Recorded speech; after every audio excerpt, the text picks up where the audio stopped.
સુરત મહાનગરપાલિકા દ્વારા લેવાયો મહત્વનો નિર્ણય। સુરતમાં હવે પાણીનું બિલ નહીં આવે, પ્રોપર્ટી ટેક્સમાં ચાર્જ ગણી લેવાશે। છેલ્લા 5 વર્ષથી 42,000 ઘરોમાં મીટરથી બિલ વસૂલાતા હતા, જેમાં મોટા વરાછા, અમરોલી, કોસાડ સહિતના વિસ્તારોનો સમાવેશ। અડધા ઇંચ સુધીના કનેક્શન ધારકોને અંદાજે 15 કરોડ જેટલી રાહત મળશે। છેલ્લા ઘણા સમયથી સુરતના શહેરીજનોને પાણીના બિલના મુદ્દે ઘણી અસમંજસ હતી, કેમ કે અમુક શહેરમાં, અમુક વિસ્તારોમાં પાણીના બિલ આપણે મીટરથી આપતા હતા।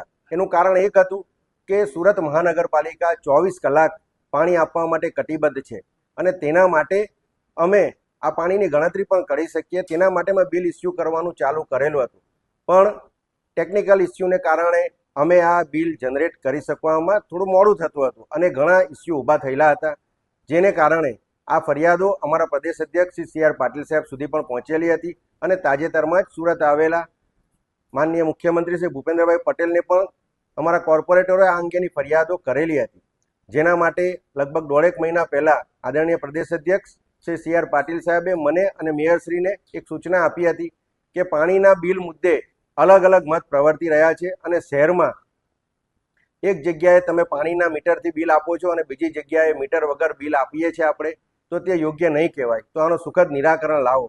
તેના માટે ગઈકાલે સ્થાયી સમિતિમાં એક 100 મોટો ઠરાવ અમે કર્યો છે।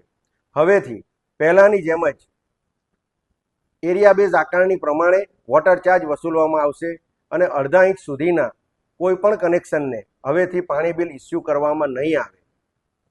અમે પાણીની ગણતરી કરી શકીએ અને તેના માટે ભવિષ્યમાં ડ્રેનેજનું નેટવર્ક, પમ્પિંગ સ્ટેશનો, સુએજ ટ્રીટમેન્ટ પ્લાન્ટ નિર્માણ કરી શકીએ। તેના માટે પાણીની ગણતરી કરવી આવશ્યક છે। તેના માટે કોર્પોરેશન પાણીના બિલ ઇસ્યુ તો નહીં કરશે, પણ ભવિષ્યમાં પાણીના મીટરો તો લગાવશે, કારણ કે તેના માટે પાણીની ગણતરી કરવી આવશ્યક છે। આ મીટરો ઇસ્યુ કરવા માટેના કોઈ પણ પૈસા મિલકત ધારકો પાસેથી લેવામાં આવશે નહીં, એનો ઇન્સ્ટોલેશન ચાર્જ પણ કોર્પોરેશન જ ભોગવશે। અમે ફક્ત ને ફક્ત પાણીની ગણતરી કરી શકીએ તેના માટે જ મીટર નાખવા માગીએ છીએ। આ ઉપરાંત શરૂઆતમાં એવું હતું કે અડધા ઇંચથી ઉપરના જે કનેક્શનો છે, લો રાઇઝ કે હાઈ રાઇઝ હોય, તેમાં અડધા ઇંચથી ઉપરના કનેક્શનો હોય છે, તેમાં ટેનામેન્ટ દીઠ આપણે 20,000 લીટર પાણી દર મહિને એક કુટુંબને ફ્રી આપતા હતા। હવે આ લિમિટ પણ અમે 20 ની 40,000 કરવા જઈ રહેલા છીએ, જેને કારણે મને લાગે છે કે મોટે ભાગે કોઈને પણ પાણીના બિલ ઇસ્યુ થશે જ નહીં, કારણ કે અમે જે રીતે સર્વે કર્યો છે તે રીતે લગભગ એક ઘરનું 25 થી 30,000 લીટર જેટલો મહિને પાણીનો વપરાશ છે અને આપણે જ્યારે 40,000 લીટર પાણી ફ્રી આપી રહેલા છે, તો કોઈને પણ બિલ ઇસ્યુ થવાનો પ્રશ્ન જ ઉપસ્થિત થશે નહીં। અત્યાર સુધીમાં અંદાજે 72 થી 73,000 જેટલા પાણીના મીટર લાગ્યા છે અને લગભગ 5 લાખ જેટલા મીટર આપણે લગાવવાના છે।